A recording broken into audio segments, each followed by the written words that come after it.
Quem lembra o nome da raça azul do Avatar? Navi! Ele tá usando o corpo de Navi, então ali dá.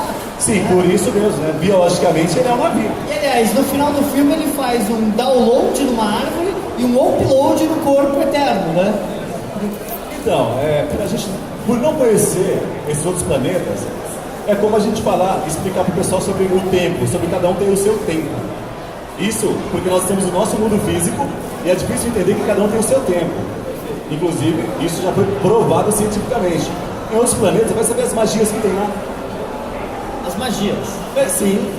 O que para nós pode ser mágica, para eles é natural. Ele viu muito Thor.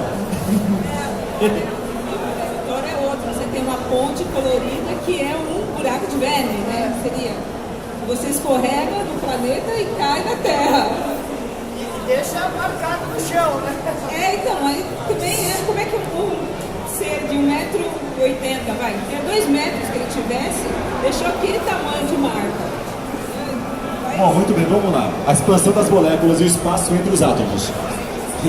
Você tem que falar sobre isso. Porque eu não sei se vocês sabem, mas todos nós aqui, né, que estamos aqui, o átomo, ele funciona assim. Você tem o próton e nêutron no núcleo e os elétrons que ficam, né, circulando, que é o que vai dar estabilidade do próton e núcleo. Sim, só que a distância disso é assim, imagina que minha mão aqui é próton e nêutron. O elétron, ele fica aqui a mais de 1 quilômetro de distância, de átomo para átomo para átomo. Se você tirar todo esse espaço, imagina assim, o World Trade Center, aquele que caiu. Se conseguíssemos tirar todos os espaços entre os átomos, todos os espaços, deixando somente prótons, nêutrons e elétrons, ele caberia na minha mão e pesaria toneladas. Isso é física. Sim, sem dúvida. Agora, o martelo de Thor, Eu tava esperando ver onde ele ia chegar no Thor. o martelo de Thor também tem isso, ele é muito denso, justamente porque ele não tem tantos espaços entre os átomos. E fazer aquilo, aliás, aquele buraco ainda foi pequeno para o estado que ele poderia fazer maior. A velocidade que ele estava caindo era 78 mil quilômetros por hora. Se fosse menos, aí sim o buraco seria menor. Mas Tudo seria... é impacto da massa com massa de acordo Mas com a não sua faria velocidade. mais sentido o martelo do Thor cair, furar e se aterrar e fazer um buraco pequeno, mais profundo? De acordo com o escritor, o peso do martelo de Thor compactado, tirando os espaços, era de 1 tonelada. De acordo com o escritor. Sim, era de 1 tonelada. É que isso ele contou só pra mim, ninguém sabe disso. Eu mantenho meus contatos loucos assim, sabe? Então, isso acontece. E como você explica toda aquela coisa de uma pessoa digna consegue levantar essa massa terrível? Porque a pessoa digna consegue levantar o martelo e terá todo o poder de Thor. Tanto que no clipe agora, né, no trailer, fez uma piadinha deles tentando levantar e nenhum deles era digno. O Thor era. Como o Thor levanta o martelo? Muito bem. Sabemos que tudo no universo são energias. Tudo é energia. Eu não sei se você sabe, mas, por exemplo, a própria célula do corpo humano é uma unidade consciente. Sessão Vocês besterol. sabem disso. O corpo humano funciona com isso, com toda essa parte de consciência. O que acontece? Como é uma estrutura atômica, vamos falar dos átomos de novo, né? O martelo também de Thor, ele tem uma consciência. E essa consciência ele consegue identificar conversando com as células do corpo humano se aquele é digno ou não. E ele consegue expandir as suas moléculas, deixando ele mais leve para aquele que detém a dignidade do poder dele. Então vamos falar de estratégia militar, que física tá difícil. De acordo com o que a gente viu, lembrando, eu gosto muito das séries, mas eu tô falando mal. De acordo com o que a gente viu, os Clone Troopers são um exército fantástico. Eles matam os Jedi no episódio 3, certo? A evolução deles seriam os Stormtroopers, que no episódio 6 levam um pau de ursinhos carinhosos. Como você me explica os Ewoks venceram? Muito simples. Houve um erro na engenharia dos robôs. Não, isso aí tem explicação. Não, sim. Houve uma falha na engenharia do capacete. No episódio 3 eram clones do Boba Fett. No episódio 6 já não eram mais clones do Boba Fett, eles são convocados da população. Já não eram mais os clones do Boba Fett. Os Stormtroopers eles foram convocados. A gente é normal lá. Sim, mas Os ursinhos carinhosos são fortes pra Mas a roupa cacete. do Trooper houve um erro de engenharia. E o que acontece? O pescoço deles, naquela versão 3, que eles mudaram a roupa para aperfeiçoar, esqueceu de um detalhe. O pescoço não abaixava assim, ó, para ver os seres anãozinhos lá. Então eles só conseguiam atirar para cima e no seu horizonte.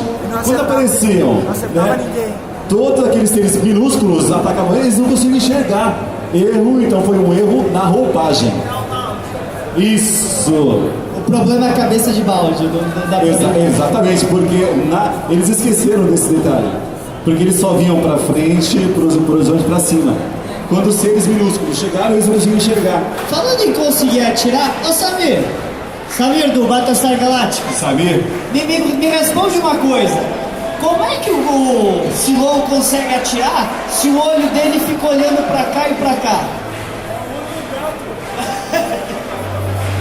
Olhem o capacete, tá vendo? O olhinho do cara vai pro lado, pro outro, pro lado, pro outro. É por isso que eles usavam um pau no tiro, pô. Eu vou explicar. Você quer atirar?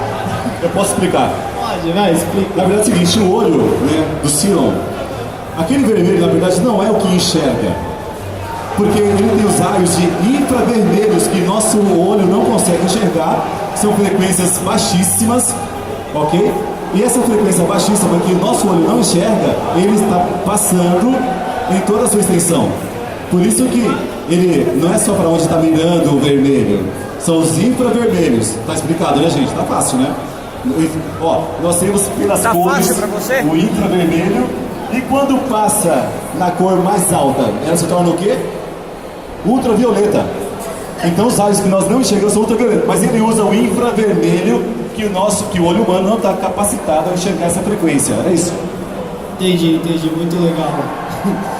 Alguém Mais quer alguma? fazer alguma pergunta pro gênio aqui, que sabe responder Mais alguma nada, explicação? tudo? Eu queria saber se o gênio sabe tudo mesmo. Então ele me diz o seguinte: quem colocou você no palco? Bom, a entidade, na verdade, foi assim, foi eu mesmo, na verdade. Quando eu vi o Fernando falando e eu vi o pessoal quieto, falei, pessoal, embora o pessoal saiba todas essas informações que eu também sei, mas o pessoal tem vergonha, o pessoal é tímido. Então, mexendo os meus neurônios aqui, eles conseguiram, através da minha coluna cervical, por eletricidade e água, pH 7.2, moveu minhas pernas, os músculos todos. Já deu, né? São 32 em cada perna aqui. Então, e os midichlorians do Guerra nas Estrelas? Oi? Se de acordo com o que você falou, todas as células é um ente vivo com coisa, e os midichlorians do Guerra nas Estrelas, eles então decidiram ser mais fortes no Yoda, no Anakin, porque eles têm uma consciência? Existia um treinamento antes para esses seres. Os Na midichlorians verdade- foram treinados? Sim, mas é que o filme não pode mostrar tudo, gente. Se o filme mostrar tudo, perde a graça. Por isso que nós temos que levar isso à interpretação. Então o que acontece? Sabemos do poder que nós temos. Quem aqui assistiu Lucy? Alguém assistiu Lucy? Assistam Lucy que vocês vão entender o que eu estou falando. O ser humano usa, em média, 10% da sua capacidade mental. Os golfinhos usam 20%. Não se conhece nenhum ser que use mais do que isso. E não se sabe nem os efeitos que podem acontecer se nós conseguirmos usar 15% da nossa capacidade mental. Só que se a gente treinar para isso, é possível que alguns seres humanos consigam fazer isso. Depende muito do seu DNA também. Ou seja, além do treino excessivo, como inclusive alguns yogas conseguem fazer isso. E os planetas também, os seres também não mudam muito disso. O treinamento é justamente para chegar, para resolver essas situações. Vamos chamar de lavagem cerebral muitas vezes. Perfeito, deve ser o que você está fazendo comigo, porque uma ou outra coisa eu estou começando a achar, olha, até que faz sentido, porque não faz, né? Mas tudo bem, então vamos lá. Alguém tem alguma coisa da ficção científica, quer comentar, algum filme, alguma coisa que achou? Ó, temos um aqui querendo falar. Um clássico então para explicar a explosão do espaço de Star Wars. O que tem explosão? Por que ela faz barulho? Como é que funciona? Ah, o som? Simples. Não só o som, mas se não tem ar, não tem explosão. Tudo bem, isso é fácil, isso é muito fácil de responder. Não tem fogo, né? Na Onde verdade, não tem essa- oxigênio, não tem fogo. Bom, vamos lá. Sabemos que o som nada mais é do que o movimento dos átomos da atmosfera. E no vácuo, no caso do espaço, não existe esse som, ok? Não tem átomos. Hã? Não tem átomos. Sim, existe a matéria escura. Alguém já ouviu falar de matéria escura e energia escura? Isso existe no espaço. Mas no caso do som é muito mais simples do que isso, que não é nem física. Chegou lá, existe no cinema um cara chamado sonoplasta. O sonoplasta não quis perder o emprego. Ele falou pro diretor, eu preciso colocar alguma coisa no espaço porque ficou tão bom o som que eu não quero tirar. O diretor queria tirar. Mas o sonoplasta, que é aquele cara que coloca todos os sons, falou, não vou tirar porque não dá. Enfim, sem saber, na calada da noite, ele entrou no estúdio, um dia antes de ser lançado o filme, e ele incluiu esse áudio do som. Embora realmente no espaço não se pode colocar. Mas o povo gostou tanto, e o povo é tão ignorante nessa questão de som, que achou isso maravilhoso. Essa explicação é muito simples. Não é? Todo mundo acha, uau, que legal. Mas, por exemplo, para quem assistiu já o filme Gravidade, já não tem esse som. Para quem assistiu Interestelar também, eles já cortaram o som. 2001 também não. Você sabe por que eles cortaram o som? Porque ia ser o mesmo sonoplasta que mandava embora. Star Trek não tem som no começo. Mais alguma pergunta para ser respondida, gente? A gente está aqui para responder. Inicialmente Star Trek realmente não tinha som, tá? O barulho do phaser você escuta de dentro da nave, não de fora, e você escuta uma trilha sonora. Inicialmente não tinha som, mas depois, conforme o negócio foi vendo, exatamente eles falaram essa coisa da emoção, uma batalha espacial sem barulho, falta um pouquinho. Foi isso não. Então o que foi? Conforme Xavier disse, o sonoplasta está pedindo emprego. Aí O problema é emprego do sonoplasta. Quando se fala de emoção, o pessoal aborda muito isso aí, né? A ignorância física que existe sobre os aspectos da nossa vida, né? Colocar o som lá foi legal, né? Imagina aquilo sem som, não tem como. Então, né, realmente... Pode. Não, é só uma observação. Estão falando dessas diferenças entre o que é real e o que deveria ser.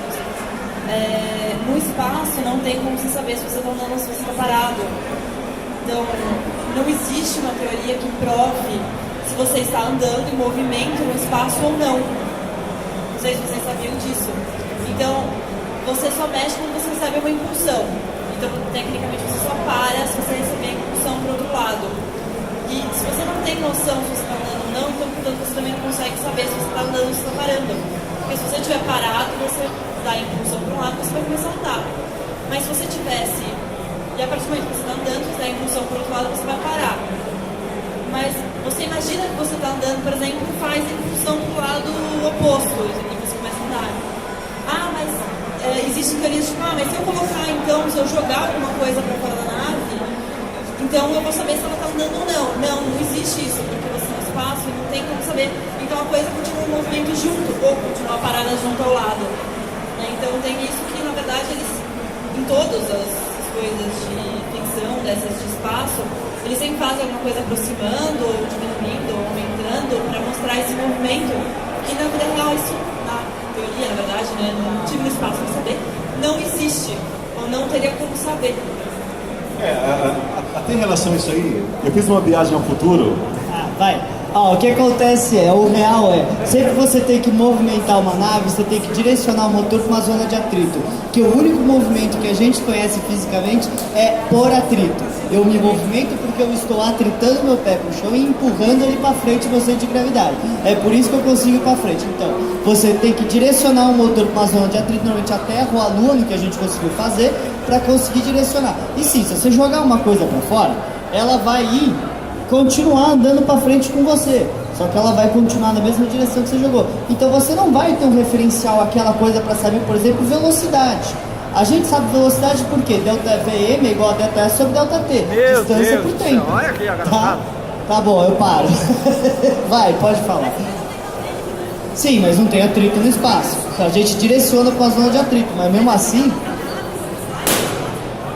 Obrigado. Próximo. Sim.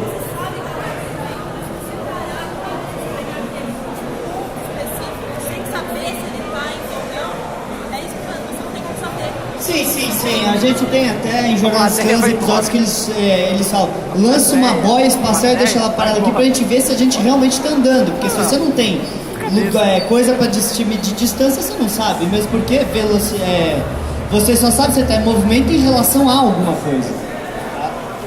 Tanto que os antigos navegadores, eles usavam o Cruzeiro do Sul para se direcionar, mesmo estando na Terra, eles não sabiam a direção, porque a bússola não existia ainda por causa justamente dos hemisférios que eles não sabiam que existia. Sim, a vastidão do mar é muito grande, você tinha que se movimentar por alguma coisa. Mas no futuro, as estrelas. em 2150, por exemplo, em Star Trek, os exploradores, eles faziam os mapas estelares. Sim. E o que ia acontecer? Eles faziam por quadrantes, e eles dividiam por setores, como se fosse vários quadrados assim dentro da nossa galáxia, porque, não sei se vocês sabem, a nossa galáxia ela está constantemente em movimento. E ainda estamos, em relação ao Big Bang, se afastando dele. O que acontece? Nesse espaço todo, eles começaram a mapear para saber, inclusive, aonde que eles estavam indo para o lugar certo. Ou seja, as naves, os computadores já sabiam com base, por exemplo, no planeta Terra, na Lua, no Sol, na Tricílios, que fica a 4,2 pontos ano-luz daqui, eles já têm essa dimensão porque eles conseguem, com a luz, que é o laser, que é o infravermelho, na verdade, que é o laser, né? Eles conseguem fazer uma medição dentro de uma galáxia. Mas quando sai da galáxia, eles utilizavam a própria galáxia, embora nunca tenham saído da galáxia, né? Saíram, poucas vezes saíram, mas eles se perderam. Eles tentaram ir para Andrômeda, né? Mas não deu certo. Tá bom, vamos ver mais alguma série que deu uma bola fora grande, gente. Eu tô falando aqui de bolas fora da ficção científica e de séries em geral. Então uma bola fora grande. Fala uma você, vai. Você só quer ficar defendendo? Não, olha, por exemplo, você sabe o filme, como é que é? The Day After? Não. The Day After, não. Um dia depois de amanhã, né? Nossa, é ótimo. Aham. O que tem? Tem uma cena, por exemplo, que o que acontece? O helicóptero. O filme é uma bola fora. O filme é uma bola fora. Cientificamente, quase todo filme é uma mentira. E o próprio diretor disse que ele fez aquilo porque ele não queria fazer um filme de ficção. Ele queria simplesmente um entretenimento. Mas quando a ciência pegou e foi ver o filme realmente, tinha muita bola fora, que se for falar que é quase todo filme. Então, é difícil até falar disso, né? Aquele líquido congelando de uma hora para outra, por exemplo, o helicóptero caindo, não dá, não é daquele jeito. A gente sabe disso, não é de uma hora para outra que aquilo acontece, ainda mais aqui na Terra. Ah, mas não é só a ficção científica que consegue desrespeitar a leis da física. É só você assistir um filme de Kung Fu que você já tem a lei da física muito bem desrespeitada. Assiste Tigre e o Dragão. Tem uma hora que eles simplesmente desencanaram de pular. Ele só faz isso e sai voando. Bom, existe um relato que em 1892, se não me engano, um médium espírita, ele conseguiu passar de uma janela para outra de um prédio, levitando. Isso, para quem quiser procurar na internet, vai achar, tá? Obviamente que não tem nada filmado, porque na época não tinha as câmeras ainda. Mas tem um relato de todo mundo. 82 não Mas tinha acha câmera? no YouTube. 1892. Mas achem no YouTube. 92 não tinha câmera? No YouTube você acha essas explicações. Ah, bom. Não tem provas, mas existe uma teoria a se pensar sobre a lei da gravidade. Ou seja, dominar a gravidade. Eu não sei como. Alguém pode me mostrar como é que se domina a lei da gravidade? Alguém quer tentar fazer um teste ali fora? Vai voando. Fica à vontade. É só fazer suas moléculas conversarem com as moléculas da gravidade. Que funciona, não é? Sim. Justamente. É verdade. Exatamente, tudo pensa de acordo com ele, então se você entrar em... Um acordo? Acordo, obrigado. Vai dar certo. É possível, mas imaginemos por um momento que existe uma outra dimensão onde tem seres espirituais, por exemplo, espíritos que conseguem manipular a nossa matéria e erguer uma pessoa. Isso é possível? É possível. Se ninguém provar o contrário, é possível. Então, pode ser que isso tenha acontecido, né? O que é? Chega então de perguntas e respostas? Ele só quer que a gente faça uma finalização aqui. Tá? Isso, aparece no vídeo. Gente, muito obrigado, viu, por terem participado dessa besteira, tá? Na verdade, a gente do Futuro Star Trek divulgando a ideia de Jornada das Estrelas e o futuro da ciência, tá? Então, se vocês quiserem, procura a gente www.startrekkers.com. Esse é o Capitão Fernando e esse aqui é o Alferes Xavier com vocês. Esse que vos filma. E quem tá filmando ali é o Almirante César Cesaroni, nosso presidente. De Spock hoje.